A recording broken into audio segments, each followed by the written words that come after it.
Mr. Klutz is Nuts by Dan Goodman. Chapter 12.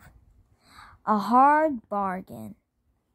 That afternoon, we talked Miss Daisy into letting us go to Mr. Klutz's office for a meeting. "We need to speak with Mr. Klutz," Andrea told the school secretary. "It's very important. It's a matter of life and death," Ryan said. The secretary let us in. Mr. Klutz wasn't hanging from the ceiling or anything. He had on boxing gloves, and he was punching his punching bag. "May I help you, kids?" he asked. "Go ahead, AJ," Andrea said, giving me a shove from behind. Mr. Klutz," I told him, "we have come to make a deal with you." "Really? What kind of deal?" "We decided that we will read 1,000,000 minutes with our parents, but only if you don't jump off the roof." "Only if I don't jump off the roof?" he said, looking puzzled. "But I was going to jump off the roof as an incentive to encourage you to read with your parents at night." "Well, we're going to read with our parents at night as an incentive to make you not jump off the roof." "This is highly unusual," Mr. Klutz said. "I thought the principal should offer the students incentives, not the other way around."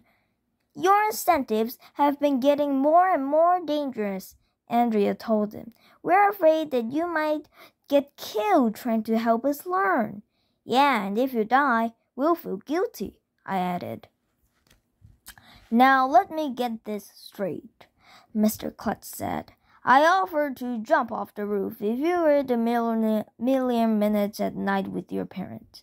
But you are saying you will only read 1,000,000 minutes with your parents if I don't jump off the roof, correct?"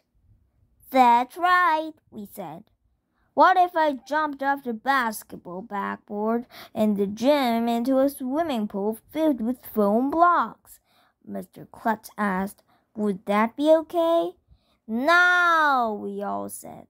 "Can I wear a suit made of bubble wrap and jump off the stage in the auditorium?"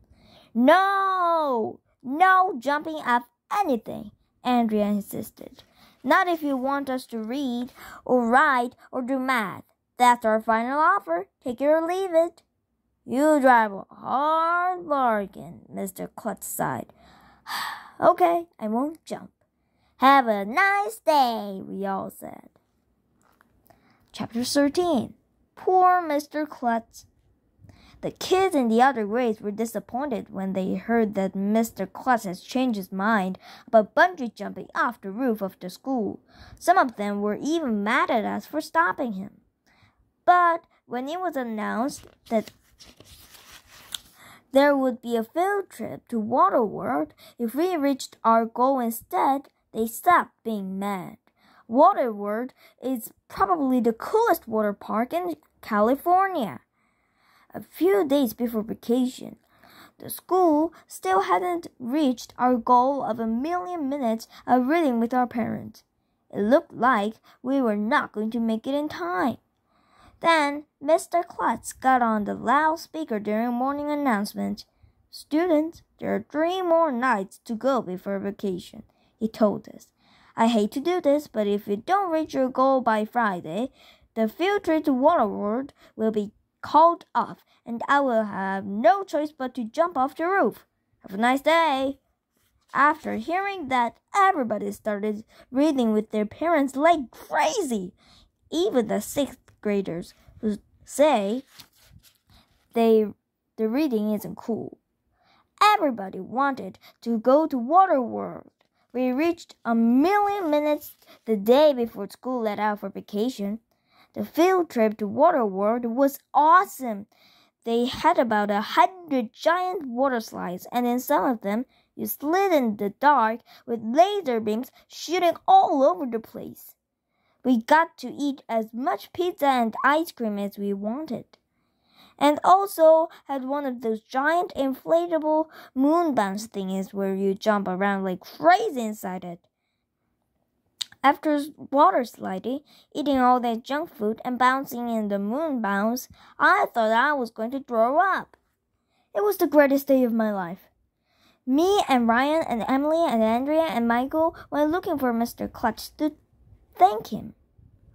We found him standing next to the moon bounce thingy. Great party, I told Mr. Klutz, and we all gave him a big hug.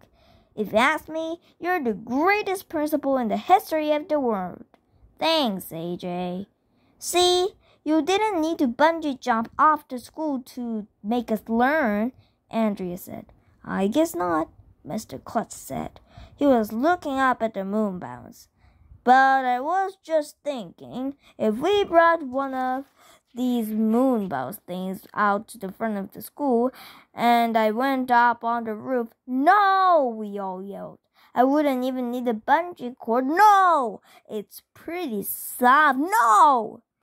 I think it's going to be very hard work helping Mr. Klutz get over this need he has to do nutty things.